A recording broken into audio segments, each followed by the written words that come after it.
बच्चे शादी करने वाले हैं। क्या तुम्हें नहीं लगता कि वो दोनों अभी इस सब काम के लिए बहुत छोटे हैं?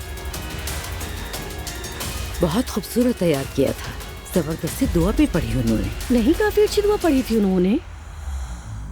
वेलकम। शुक्रिया। क्या बात है, इतनी मुश्किलात के बावजूद भी साथ हो। तुम दोनों को तो दाद देनी चाहिए। अरे जमाल, ज़ैनब तुम? मैं हूँ। कहीं ऐसा तो नहीं वो मेरा फोन सुन रहा है? मैं तुम्हें एक मैसेज भेजती हूँ, अगर वो वहाँ भी पहुँच गया तो हो सकता है उसने तुम्हारा मोबाइल हैक किया। क्या मेरा लोगों पर एतमाद इतना ही कम हो गया है? ये मैं क्या कर रही हूँ? अजलान वो औरत मिल गई। अब साफ साफ बताओ तुमसे किसने करवाएगी? हाँ? असलान को लड़की मिल गई है, वो उसे घर ला रहा है।